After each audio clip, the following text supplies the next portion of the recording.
ठाण्यात अभिनेत्री निवेदिता सराफ यांना यंदाचा गंधार जीवनगौरव पुरस्कार ज्येष्ठ अभिनेते पद्मश्री अशोक सराफ आणि आमदार संजय केळकर यांच्या हस्ते देण्यात आला आहे। त्यावेळी केळकर यांचं अभिनंदन करत मी कट्टर भाजप समर्थक असल्याने बिहारमधील भाजपाच्या विजयाचा आनंद झाल्याचे अभिनेत्री निवेदिता सराफ म्हणाल्या आहेत। गंधार बालनाट्य संस्थेच्या वतीने गंधार गौरव सोहळ्याचं दरवर्षी आयोजन केलं जातं। यंदा गंधार गौरव पुरस्काराचं 10वं वर्ष होतं। हा पुरस्कार सोहळा शुक्रवारी ठाण्यातील गडकरी रंगायतन येथे पार पडला। यंदाचा जीवनगौरव पुरस्कार अभिनेत्री निवेदिता जोशी सराफ यांना ज्येष्ठ अभिनेते पद्मश्री अशोक सराफ आणि आमदार संजय केळकर यांच्या हस्ते देण्यात आला आहे। यावेळी व्यासपीठावर आमदार संजय केळकर, लेखक अभिजित पानसे, अभिनेते विजय पाटकर, राज्य आणि सांस्कृतिक मंडळाचे अध्यक्ष प्रदीप ढवळ, दिग्दर्शक निर्माते मंगेश देसाई, ज्येष्ठ संगीतकार अशोक पत्की, विलास ठुसे, गंधारचे संस्थापक मंदार टिल्लू यांची उपस्थिती होती। निवेदिता सराफ म्हणाल्या, आज जी मी काही आहे ते माझे गुरु पती यांच्यामुळे। आज त्यांच्या हस्ते मला पुरस्कार दिला याचा विशेष आनंद होतोय। सुधा करमरकर यांच्या बालनाट्यातून माझ्या अभिनयाची सुरुवात झाली। बालनाट्य करणं हे खूप कठीण आहे आणि काळाची ती खूप मोठी गरज असल्याचं त्यांनी सांगितलंय। बालनाट्य केवळ मनोरंजनासाठी नाही तर त्यातून उद्याचे प्रेक्षक घडतात असंही त्या म्हणाल्या आहेत। नाटक कसे बघितले पाहिजे याचंही शिक्षण बालनाट्यांच्या माध्यमातून दिलं जातं। बालनाट्य शिकून चांगले श्रोते बनतात, त्यामुळे अशी शिबिरं घेतली पाहिजेत। बालनाट्यासाठी माझ्याकडून जी काही मदत लागेल ती मी करेल। बालनाट्य ही सातत्याने केली पाहिजेत असंही त्यांनी सांगितलं।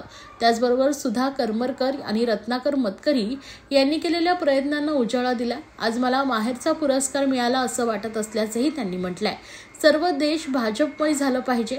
या सोहळ्यात मंचावर भाषण करताना आमदार संजय केळकर म्हणाले, बिहारमध्ये डबल सेंचुरी मारली ती तुमच्या आशीर्वादामुळे आणि त्यामुळे डबल इंजिन सरकार किती चांगलं असतं हे जनतेनं दाखवून दिलंय। आता फक्त बिहारच नव्हे तर सर्व देश भाजपमय झालं पाहिजे असं वक्तव्य केळकर यांनी केले।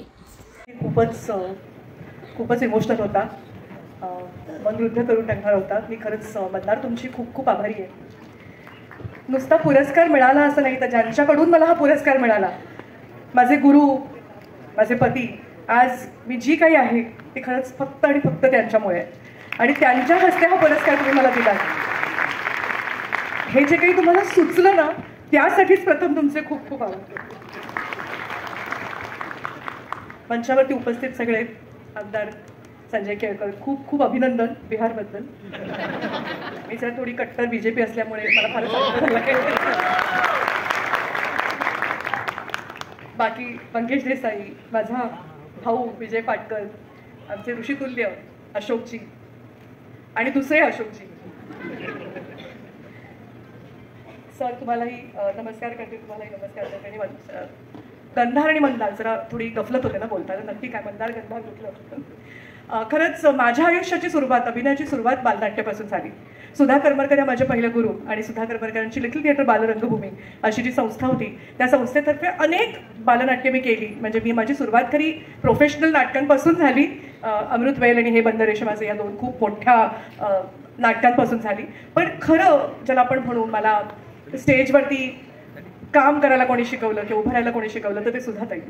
आता त्या काळामध्ये रत्नाकर मतकरी यांची बालनाट्य ही संस्था आणि सुधा करमरकर यांची लिटिल थिएटर बालरंगभूमी ही संस्था ह्या सातत्याने बालनाट्य करत असत आणि इतकी अप्रतिम बालनाट्य सादर केली जायची।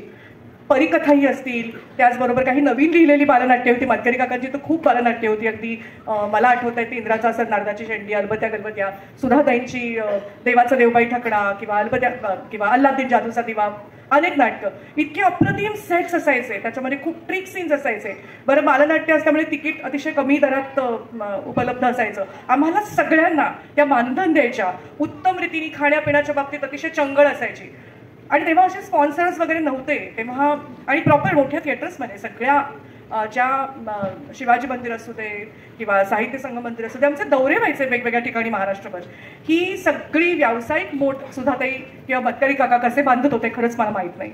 बालनाट्य करणं खूप कठीण आहे आणि ती काळाची खूप मोठी गरज आहे। इथे पावसकरही बसलेत, ज्यांनी त्यांचा पूर्ण आयुष्य बालनाट्यासाठी वेचलं, त्यांच्यासाठी खरं जोरदार टाळ्या झाल्या पाहिजेत।